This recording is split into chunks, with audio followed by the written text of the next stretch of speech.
Good morning, students. Today we start uh, a guide to markets and types of markets.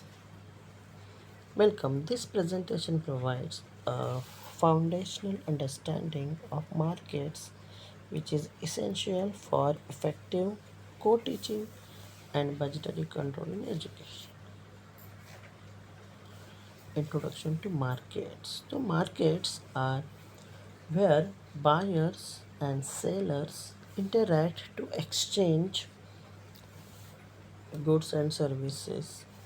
They are fundamental to any economy, including the education system. Think of your school as a market where students are the consumers of education, teachers are the providers, and resources like textbooks and technology are the goods. So, understanding how market operate helps educators make informed decisions about resource allocation, budget planning, and optimizing students' learning experience. Right? Now we take some other examples. Suppose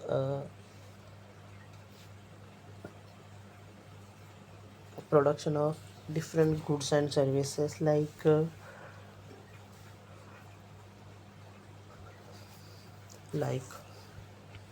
uh, oil, like petrol, or mangoes. So these are really depend on market conditions to reach to the customer, and it is based on learning experiences uh, by supplier or manufacturer or by also customer.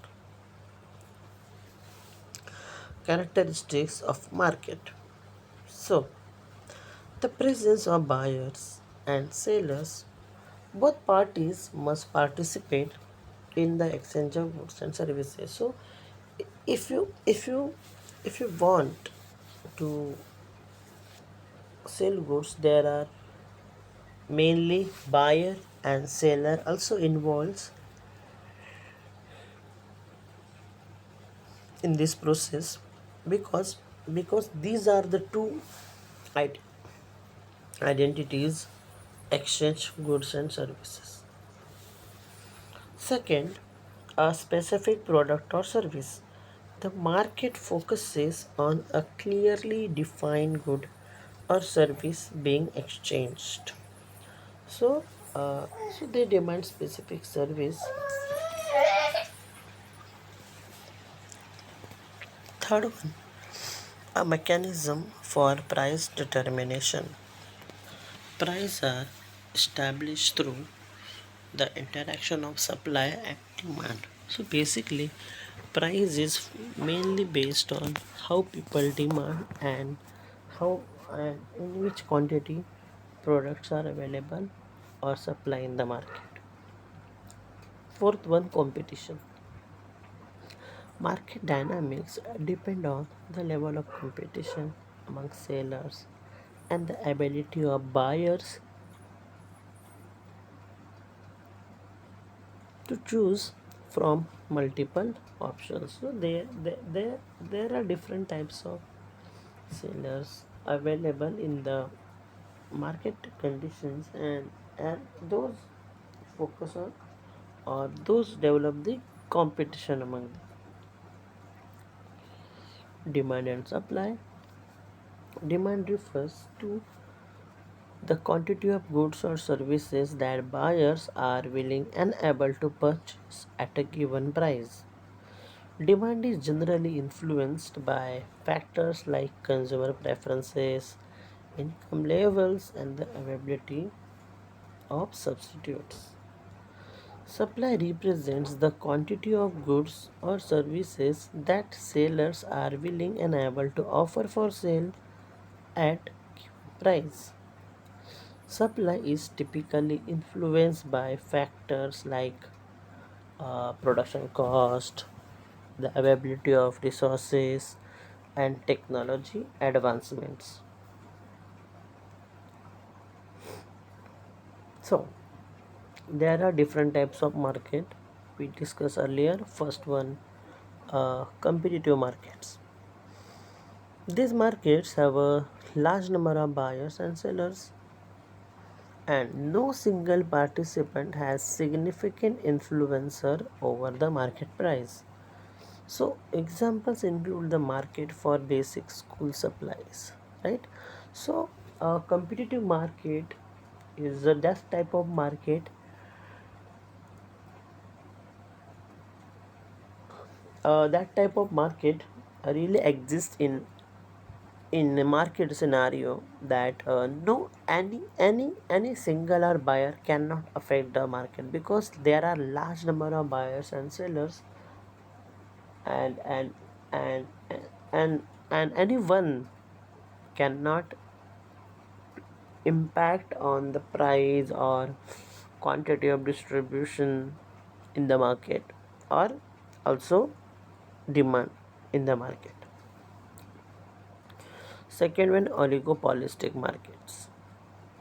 A small number of firms dominate the market with a high degree of interdependence between them. Examples include textbooks or educational software vendors. So, oligopolistic market consists of few sellers in the market, and they have the overall definite control over the market, right?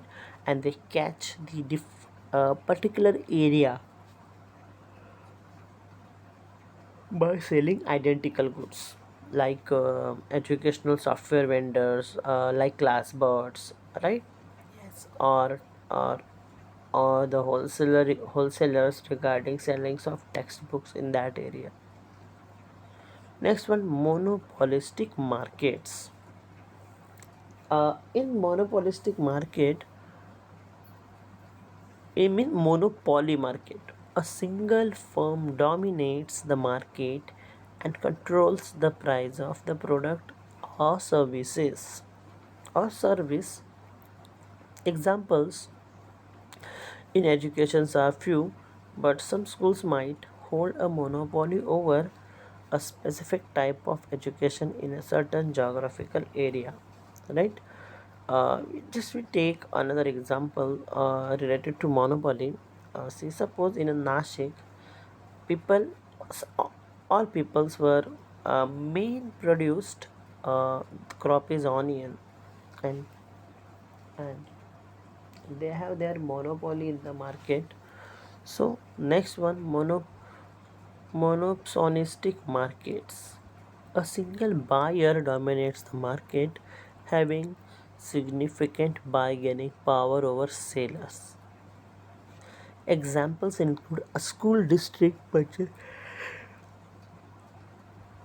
purchasing services from a limited number of vendors.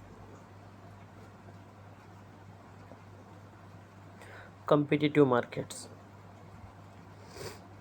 See, before we discuss about competitive markets, so uh, in reality there are exist of a monopolistic and oligopolistic competitions were necessary, but competitive markets are rarely exist, or it is unable to exist in the society, because all three were focuses really both on market scenarios, consumer choices, their preferences, their demand and their supply,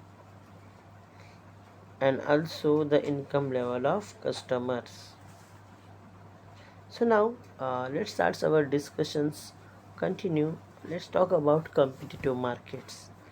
Many buyers and sellers with no single participants having significant influence over the market price. So one seller cannot, or one buyer cannot influence the whole market conditions related to the different prices or same prices. Consumers have a wide range of options, so leading to price competition and innovation. Resources are allocated efficiently due to the pressure to compete and satisfy consumer needs. So if you want to if, if you want to grow your firm, or if you want to increase your selling, so you have to add, or we have to visit some places and complete the satisfactions of the consumer needs. And this is the most important factor, because if we complete, or if we manage to complete our consumer needs, so your business will be successful. Monopolistic markets, high barriers to entry, making it difficult for a new firms to enter the market. So monopolistic competition is mainly focused on a single seller. So they have, or he or she have, totally control of a particular region regarding that monopolistic markets, and it's difficult to enter another product because it faces the competition, and they avoid such and barriers the entry. Single from control the supply of the product or service, enabling price setting power. So it is basically focuses on control the activities of business, that is supply or demand in current situations, or due to certain situations. Limited consumer choice, as the monopolist has little incentive to offer alternative products or services. So on oligopolistic markets, oligopolistic market. So here in oligopolistic markets, few dominant firms control a significant portions of the market share. So for this, we take examples of Saffola brand, Gemini, or in communication system. We know the name Geo or Airtel. Basically, Geo monopoly, or basically Geo control the market. So higher barriers to entry, making it difficult for new players to enter the market. So it's control the market's entry, and it is very difficult to new firm to enter in such type of market. Interdependence between firms, as their actions affect each other's profits and market share. Fourth one, potential for co- collusion, where firms collaborate to control prices or limit competitions. Monopolistic markets. A single buyer has a significant purchasing power over sellers, influencing prices and terms of trade. Limited competition among sellers, as they rely on the single buyer of their business. Potential for exploitation, where the buyer might leverage its power to secure lower prices or unfavorable terms from sellers. So these are the conditions you have to follow in the monopolistic market. So these are monopolistic market. So in this market there is only single buyer, and it should, or it must influence the market. See, price determination in different markets. So we see here scripts and a price, or these are the these are the this is the diagram that it focuses on consumers prices and how they react to the particular product. So price determination in different markets, the way price is determined various varies across market types.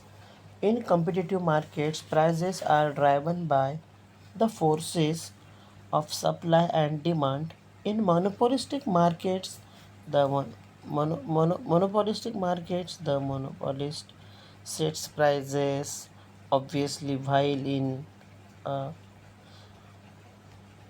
oli- oligopolistic markets, firms may engage in a price competition or collusion. collusion. Monopolistic markets are characterized by the buyer setting prices, potentially leading to lower prices for sellers. So this is the different types of market we studied earlier, and we knew how they are very important, and we also learned that there are all different types of markets gathered together and with same type of uh, price determination in the different market scenarios. Okay, so understood. Today lecture is over.